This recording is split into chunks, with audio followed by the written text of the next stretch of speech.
На первом заседании весенней сессии парламента депутаты в первом чтении приняли инициированные президентом предложения по ужесточению мер за незаконное потребление электроэнергии. В частности, изменения в Кодекс об административных правонарушениях, которые предполагают наложение административного штрафа в размере от 200 до 1000 минимальных размеров оплаты труда.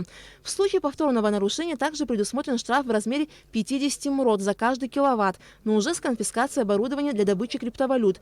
Другой законопроект предусматривает уголовную ответственность за незаконное потребление электроэнергии в целях добычи криптовалют свыше 1 мегаватта, а именно наказание в виде лишения свободы от 3 лет и конфискацию имущества. На заседании комитета депутаты обсуждали, как будут вычислять, сколько потребили правонарушители киловатт, если отсутствуют приборы учета. Заместитель гендиректора Черноморэнерго Зураб Багапш рассказал, что в настоящее время та система, по которой ведутся расчеты, основана на временных мерах, которые были приняты постановлением правительства еще в 1999 году. Там есть пункт, который регулирует введение расчетов в случае незаконного подключения к сетям. Послевоенное сложное время у многих либо отсутствовали приборы учета как таковые, и в связи с этим было невозможно им приобретать их, устанавливать. Все эти сложности мы с вами знаем.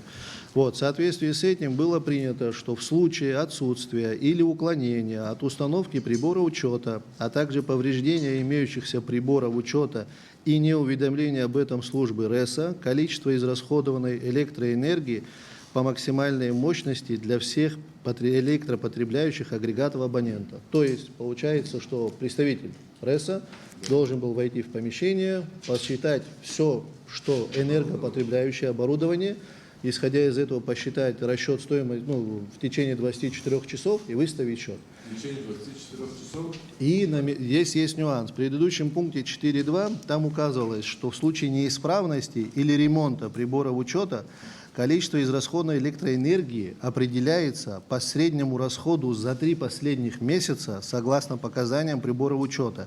Этот порядок расчетов сохраняется вплоть до установки новых или отремонтированных приборов учета, но на срок не более 30 дней. Вот эти цифры – это все, что регулирует методологию расчета. Как рассчитывать, где рассчитывать.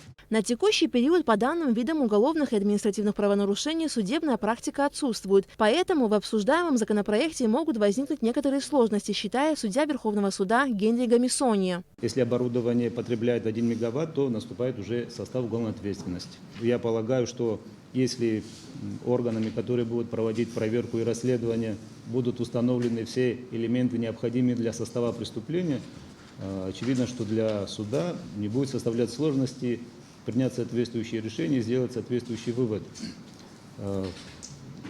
Беспокоит другой вопрос. А если этого оборудования до 1 мегабайта не будет хватать каких-то единиц, то тогда что? Тогда можно заниматься этой деятельностью, не наступит уголовная ответственность. Депутат Илья Гуня, говоря о незаконном подключении к электросетям, подчеркнул, что в законопроекте речь идет не только о майнингах. По его словам, необходимо определить, как закон будет применяться по отношению ко всем нарушителям. Фраза «незаконное подключение» можно применить сегодня к любому абоненту на территории Абхазии, даже к частному дому, потому что частный дом должен иметь с Черноморэнерго договор, в котором есть обязательства сторон. Такого договора зачастую не существует. Как мы будем поступать с этими людьми, как мы будем с ними говорить, как мы будем применять этот закон, в какой части? В части майнинга мы можем подождать, допустим, а потом в частном секторе начать применять. Как у нас это будет градироваться? В ходе обсуждения законопроектов депутат Рауль Лоло предложил убрать из Уголовного кодекса и Кодекса об административных правонарушениях понятие добычи криптовалюты, заменив его на незаконное подключение или потребление электроэнергии. Я считаю, что с точки зрения юридическо-правового оформления это неверно. Мы спокойно могли бы пользоваться постановлениями Кабинета министров, где Кабинет министров прописывает незаконный вид деятельности, как добыча криптовалюты. И использовали бы уже спокойно эти же законы, Уголовный кодекс и сам КоАП, в котором прописан ограничительные и запретительные меры. Допустим, незаконное подключение, бесконтрольное подключение, безучетное подключение. Однако, по словам представителя администрации президента Нателлы Ломи, весь смысл законопроекта заключается в ужесточении мер именно против майнинга криптовалюты. Вот почему это понятие и вложено в текст проекта. Дело в том, что криминализация деяния, именно деятельности по добыче криптовалюты, мы все прекрасно понимаем, что энергетическая система, в том состоянии, в котором она сегодня находится, к сожалению, привела именно деятельность по добыче криптовалюты. Именно поэтому у нас отдельно идет выделение в качестве отдельного установления уголовного наказания, криминализации деятельности, именно деятельность по добыче криптовалюты, если это свыше 1 мегаватт. И также, что касается установления меры административного наказания. Мы все неоднократно говорили, в принципе, действующая статья Кодекса об административных правонарушениях, которая устанавливает штрафные санкции. Дело в том, что эти штрафные санкции с учетом объема майнинг-ферм, которые зарабатываются средств, если их даже сегодня применять к майнерам, к сожалению, это будет очень легкая мера административного наказания, которые они могут с легкостью оплачивать и впоследствии продолжать этот вид деятельности. Незаконные подключения к электросетям привели к хищению электроэнергии в особо крупном размере на протяжении многих лет. При этом наказание никто не понес. Потому в первую очередь наказание должны понести должностные лица, считает депутат Гиви Кварчи. На мой взгляд, должностные лица должны стоять во главе угла наказания. И депутаты, да, вот, чтобы не резало слух, то есть должностные лица и депутаты.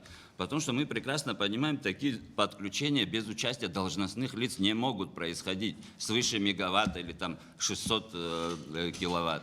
Не могут. То есть здесь налицо организованная преступная группа. Это больше, конечно, вопрос к правоохранительным, надзорным органам, к прокуратуре. То есть какую цель мы преследуем?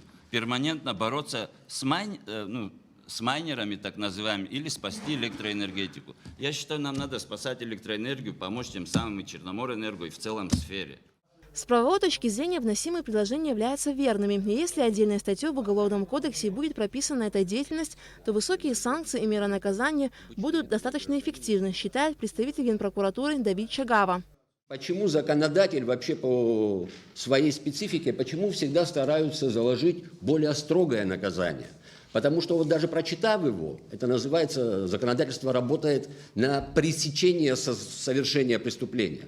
То есть человек, когда будет знать, что он за такой вид деятельности или за такое вот свое деяние получит очень большой срок наказания, плюс еще который ударит по его материальной составляющей, это создается уже мнение, что не надо совершать этих преступных действий. Все достаточно весьма решаемо.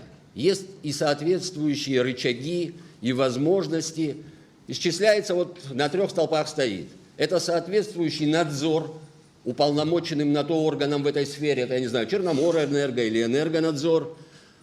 Правильное составление техническое, соответствующей документации для того, чтобы в дальнейшем при неисполнении она передавалась или в органы Министерства внутренних дел, или в органы прокуратуры, потому что с правовой точки зрения надо делать все правильно, для того, чтобы, если возникнет вопрос о привлечении лица к уголовному наказанию, чтобы мы, как демократическое правовое общество, поступали правильно. Человек пока не признан виновным в судебном порядке, никто его ни в чем обвинять не может.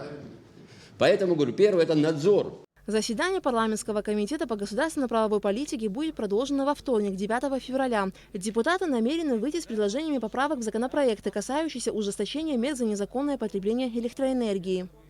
Алика Трапш, Тимур Гугохи, Михаил Братухин, Абхазское телевидение.